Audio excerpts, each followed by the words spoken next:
appearances are as follows. The presiding officer is Mr. Zabrowski. For the state, it is Mr. Wu. Defense is Advocate Jennings, and the interpreter is Mr. Kusayo. And this matter is on the roll today for Section 174 application that was brought by the defense. It is for judgment on that application.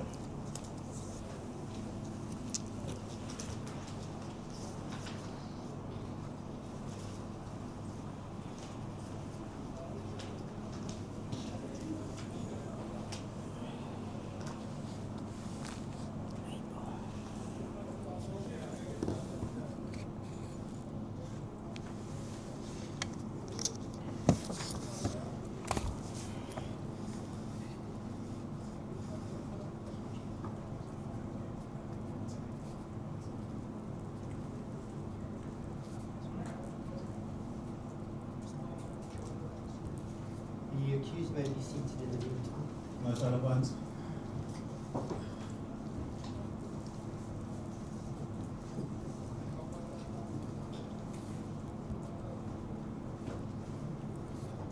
This is now the judgment in an application in terms of Section 174 of the Criminal Procedure Act 51 of 1977, brought by the defense at the close of the state case.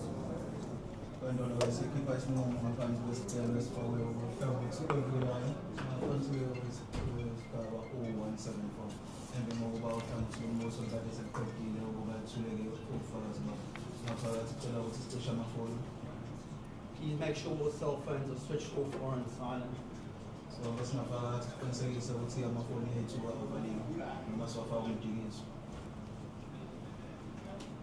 The accused in this matter is Msawenkosi Mnikathi, an adult South African male who is charged with one count of contravening Section 91, subsection 1, subsection B of the Electoral Act 73 of 1998, read with the relevant sections of the aforementioned Act, as well as Section 270 of the Criminal Procedure Act 51 of 1977.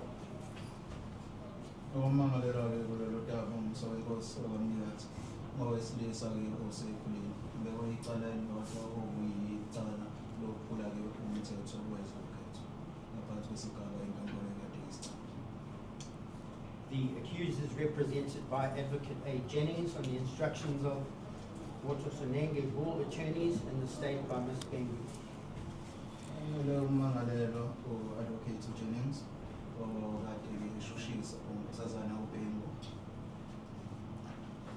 On 4 October 2024, at the close of the state case, Advocate Jennings brought an application for a discharge of the accused in terms of Section 174 of the Criminal Procedure Act 51 of 1977. On the 26th of November 2024, the state replied to the application. Also, we don't have October 2024.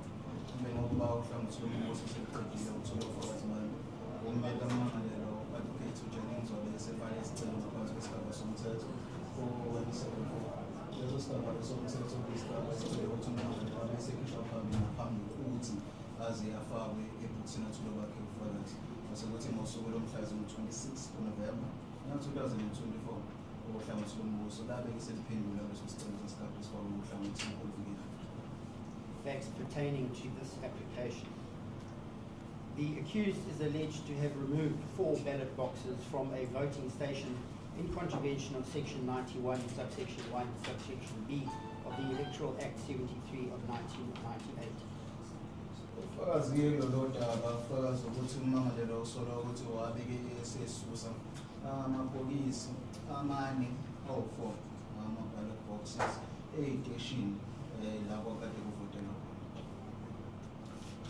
Facts briefly in this case are that the accused is employed by the Independent Electoral Commission, the IEC, as an area manager.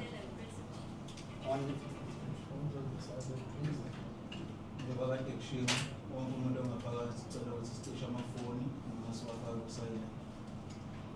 On 29 May 2024, the accused was stopped by Mnikathi party members MK at the outer gate of the polling station, a community hall located in Unit 13 in Bali. According to the evidence before the court, the accused had 4 sealed ballot boxes in the motor vehicle he was driving. Umangalelwa-ke kuthiwa-ke uqashwe osebenzela u-IEC. Kuthiwa ngofakazi owabe sekuthulwa enkantolo ngosuku lomhla zingo-29 kuMeyi ngonyaka 2024, ummangalelwa wabeke eseyimiswa amalunga eqembu omkhonto wesizwe la ekade esebenzela khona-ke endawo kade evotelwa khona e-Unit 13 endaweni yaseMbana. So wabeke isikhathi emiswa wakhona-ke amabhokisi ekade evaliwe abeke esetholakala kwena. 2 members of the South African Police Service that were assigned to the polling station were called and the matter was reported. Additional police were called and arrived a bit later at the polling station. The accused and the motor vehicle he was driving were taken to the Pietermaritzburg police station. Kwabeke sekubizwa amaphoyisa amabili ekade ezinze kulesi station ummangalelwa ekade ezisebenza kusona. Emva kwalokho kwaphinde kwabe sekugcina sekubizwa namanye amaphoyisa ukuthi abe esefika lapho. Ummangalelwa wabe esethathwa wayiswa e-police station yase-Pietermaritzburg. The 4 ballot boxes were entered into the SAP 13 register and placed in the SAP 13 exhibit room for safekeeping by the investigating officer. Amabhokisi-ke amaballot box abeke esethathwa agcinwa-ke e-police station afakwa nasegwemini egcina-ke amabhuku ofakazi e-SAP 13. According to the evidence of the investigating officer, the ballot boxes were then removed from the SAP 13 register and handed over to members of the IEC who arrived at the police station later that same night. The accused was not formally arrested that night and appeared in court by way of summons. Ngokusho-ke komseshi wecala, amabhokisi lawo agcina-ke esekhishwa ebhukwini ubufakazi e-SAP 13 abeke esenikezwa abakwa-IEC ngabo lobo busuku lonke. Ummangalelwa akazange-ke abeke eseboshwa ngokusemthethweni ngalolu suku lonke. Wagcina esevela phambi kwenkantolo ngamasamanisi. The application in terms of Section 174 of Act 51 of 1977. At the close of the state case, Mr. Jennings brought the application for the discharge of the accused. Benoba-ke uhlangothi lombuso seliqedile ukuthula ubufakazi bami. Ummeli kammangalelwa uMnumzane Adjournment wabe esefaka-ke isicelo sokuthi abeke isekhishwa phambili ngaphansi kwesigaba somthetho o-174. Mr. Jennings submitted in his application that the state had failed to prove its case in the following ways. Wabeke esethula lezi zethulo ezilandelayo ukuthi uhlangothi lombuso lahluleka-ke ukuthula-ke ubufakazi balo wabe esesho lokhu okulandelayo. 1. That MK party officials had not received sufficient training and were accordingly ill prepared to determine if the accused was acting contrary to the Election Act. Sethi-ke amalunga eqembu omkhonto wesizwe ayengaqeqeshelwe ngokwanele. Ngaleyo ndlela leyo babengazi ukuthi ngabe ummangalelwa lesi senzo ayesenza kwakuyisenzo esishayisanayo yini nomthetho. 2. That the only time police escorts were required were prior to the polling stations opening and after they had closed. Okwesibili, bese kuthola ukuthi amaphoyisa ukuthi aphelezele kudingakala nini. Kudingakala ngaphambi kokuthi ivotwe noma seqediwe seyivalile iy'teshi ukuthi-ke sekuyavaliwe uvotiso. 3. That area managers could transport sensitive material without an escort. Isizathu bese kuthola ukuthi-ke abaphathi balapho kulezo sikhungo noma endaweni banalo-ke ilungelo ukuthi bangakwazi ukuthutha lokho bengaphelezeli. 4. That there was no evidence of any tampering with the seals on the ballot boxes from the time that the accused was stopped at the gate of the polling station until the time the boxes were returned to the custody of the IEC officials who arrived at the police station later on the night of 29 May 2024.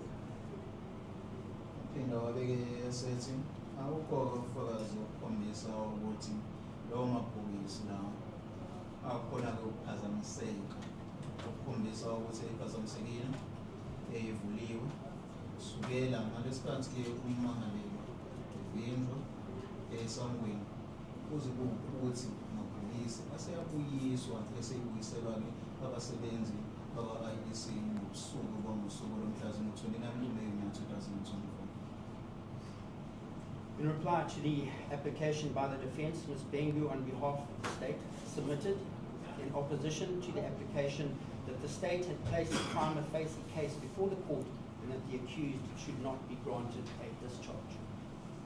Sasana-ke ubhengu ohlangothi lombuso esethula-ke zakhe izethulo ephendula izethulo ezasikade zithuleyo uhlangothi olwila wabeke sethi uhlangothi lombuso lakwazi ukuthula-ke ubufakazi obaningi ngaleyo ndlela inkantolo kumele siphumelelise isicelo sakhe ummangalelwa. Legal principles. Section 174 of Act 51 of 1977 states as follows. If, at the close of the case for the prosecution at any trial, the court is of the opinion that there is no evidence that the accused committed the offence referred to in the charge or any offence of which he may be convicted on the charge, it may return a verdict of not guilty. Umthetho-ke uthini? Umthetho uthi mayelana nesigaba somthetho o-174 uthi uma ukuthi uhlangothi lombuso seliqedile ukuthula-ke ubufakazi balo labeke yaselivala ukuthula-ke ubufakazi, inkantolo ingaphansi kombono ukuthi lokho ubufakazi obukhombisa ukuthi ummangalelwa ulenzile icala abekwe lona, abukho ubufakazi obukhombisa ukuthi ummangalelwa angalahlwa nangamacala angaphansi kwalo lelo cala abeqanjela. Inkantolo ingakwazi ukuthi ibe isemkhipha phambili kulelo cala asuke. This section of the Act caters for the principle that the Constitution requires a fair criminal trial based on the presumption of innocence and the right to remain silent. Umthetho-ke unikela umthetho-sisekelo uzama ukuveza ukuthi ukuqulwa kwecala kumele ukuthi kube nofelo noma kube. In essence, this section brings to an end the case where the prosecution evidence falls short of the minimum threshold that must be attained before an accused person is required to answer to a case presented against him or her. Ungafushane lokhu kusho ukuthini? Kusho ukuthi akumele phela ukuthi ummangalelwa uma ukuthi ubufakazi abekwe bona noma icala abekwe lona ubufakazi akuvihla sebe ukuthi kunalo lelo cala mase yena ingene ukuthi besezochibiyela lobo bufakazi. In S versus Clauso 1994, 1 Butterworth Criminal Law Reports, page 10, a decision of the erstwhile Siskai High Court, Heath J. stated that consideration must be given to the following factors.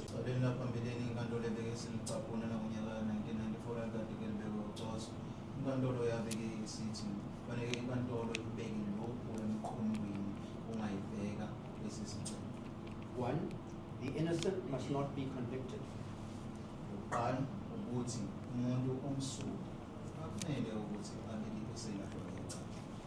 Two, the conviction of the guilty must be obtained with the best possible endeavors.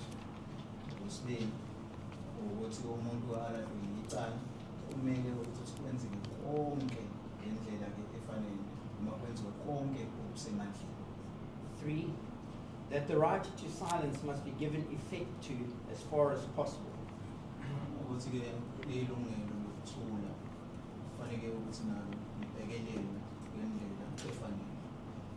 Finally, number 4, that the rights of an accused are important, but that the right of the community to see justice done is equally important.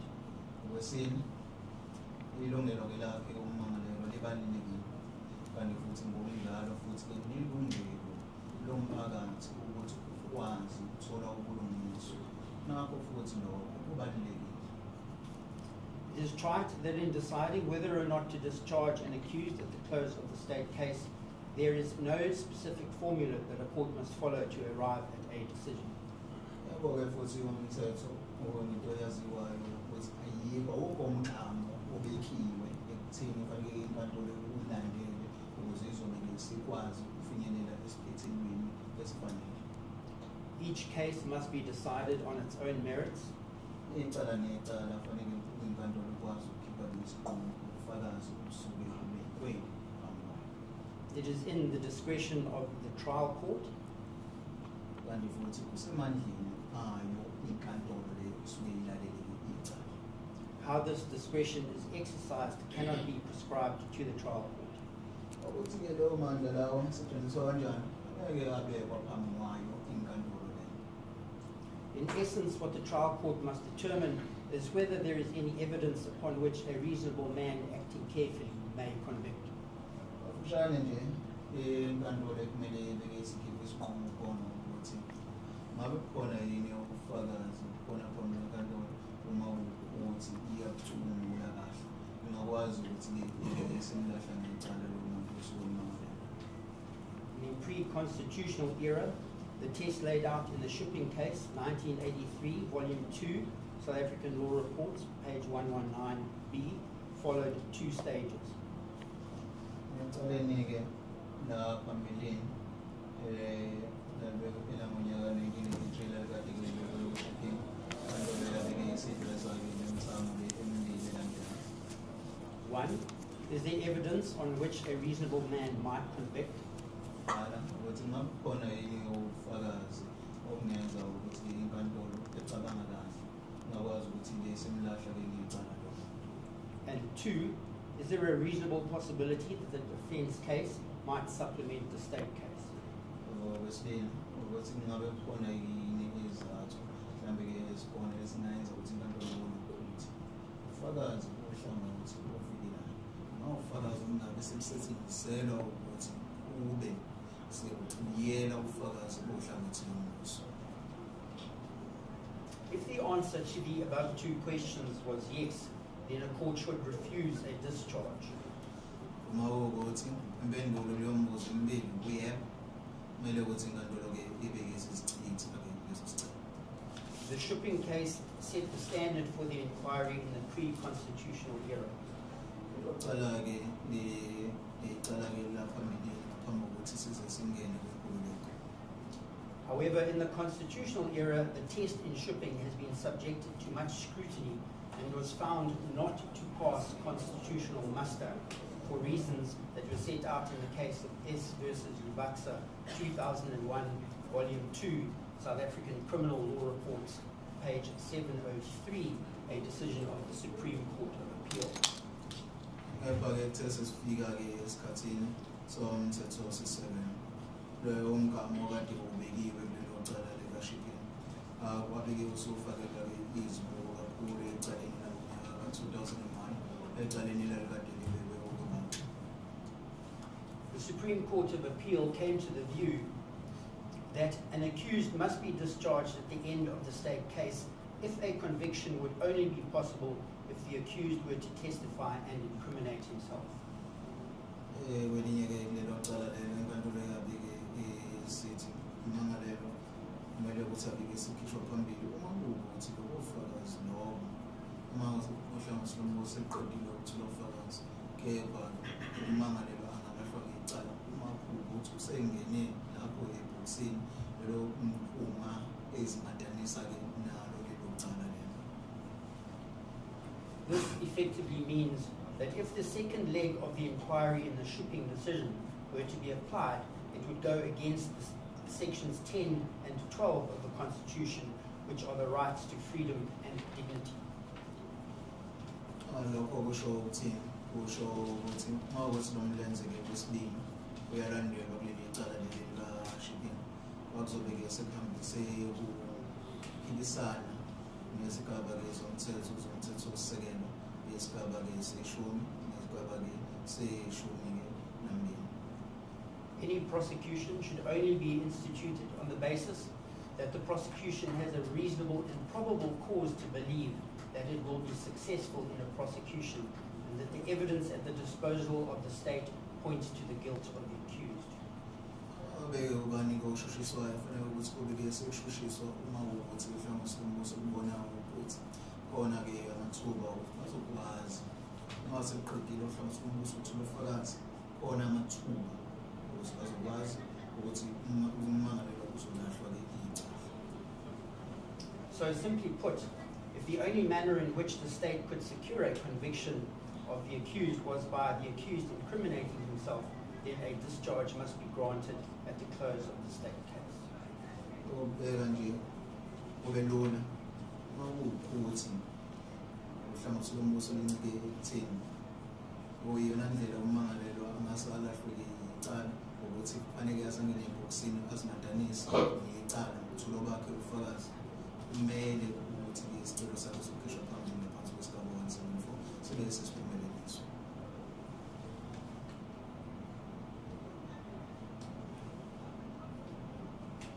Evaluation. It is clear from the decided cases, specifically the Rubaksa case, that where they failed to present evidence upon which a reasonable man acting carefully may convict, a court must return a verdict of not guilty and discharge the accused. Kandolo-ke masihlaziya-ke ufakazi ucacile-ke umabhekwa icala leli likaluba ukuthi uma kuwukuthi mhlawumbe silombuso eliqedile-ke ukuthula-ke ufakazi inkantolo uma isihlaziya-ke ufakazi lobo ikwazi ukubona ukuthi unobufakazi obanele kumele ukuthi ummangalelwa esekhishwa phambili. Further, a court cannot place an accused on his defense in the hope that the accused incriminate himself and supplement the state case, which would ultimately lead to a conviction of the accused. Ngaphezu kwalokho-ke inkantolo angeke yabeke isifaka ummangalelwa ebhokisini. Ngiyethemba lokuthi uyobeke esengene ebhokisini abe esezimadanisa ngecala. Ngiyethemba lokuthi ufakazi uzobeke esebuthula zobe sekubufakazi uzobe sekuchibiyela ubufakazi ohlangothi-ke lombuso. Lokho ngokusobala kuphikisanayo namalungelo akhe ummangalelwa. The accused will please stand. Ummangalelwa wasukume.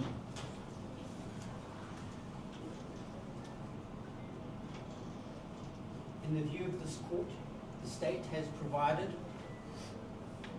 sufficient evidence that constitutes a prima facie case. In these circumstances, the application for a discharge is refused. Ukubona kwenkantolo mhlawumbe silombuso likwazile ukuthi lithule-ke ufakazi obanele ukuthi ummangalelwa kufanele azophendula kubona. Ngaleyo ndlela inkantolo iyasichitha isicelo sikammangalelwa sokuthi akhishwe phambili ngaphansi kwesigaba 174. Support, please. Mr. Jennings, Yes, Your Worship. what is your intention in respect to this matter? Your Worship, I'm a preacher of instruction. I have to obtain Bishop instruction, but I suggest we put down a date in the diary and I'll be able to confirm with the client when we get instructions. Okay. Ms. Bingu, is that suitable to the state? Yes, Your Worship, that's suitable for the state. Okay, what date do you have in mind? Is the 21st suit you, Mr. Jennings? Of this month? Yes. Your Worship, I will be here on the 21st, is fine, but on the 22nd until the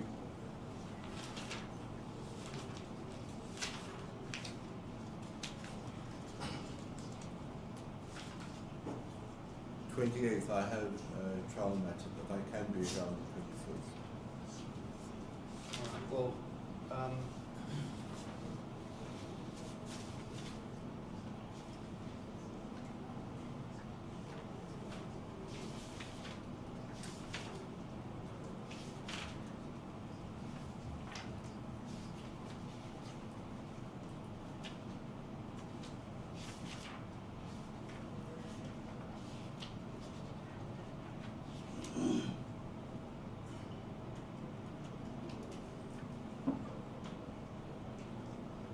so your instructions, in terms of the pre-trial conference, your instructions will also cover the witnesses you intend calling.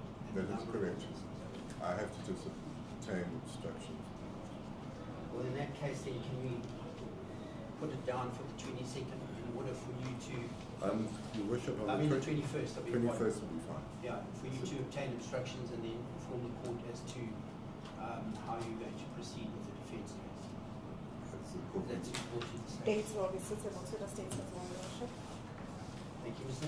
Mnikathi. Your matter is now adjourned to the 21st of January 2025 for your counsel to take instructions in respect of this matter. You are on warning, warned to attend court, 8:30 in the morning, if Argument ngaphandle say clients kabela prefetiseleke usuku lomhla zinga-21 January kunalo nyaka lo 2025 kwenziwa-ke ngendlela ukuthi ubuye ukuze kuyona inkantolo ngama-first ekuseni hleliselwe ukuthi ukwazi ukuthi ube usuxoxisana nommeli wakho mayelana nalo udaba mhla zinga-21 January kunalo nyaka lo first ekuseni kuzokwana kahlanganisa. court adjourns, reconvene at 10 a.m.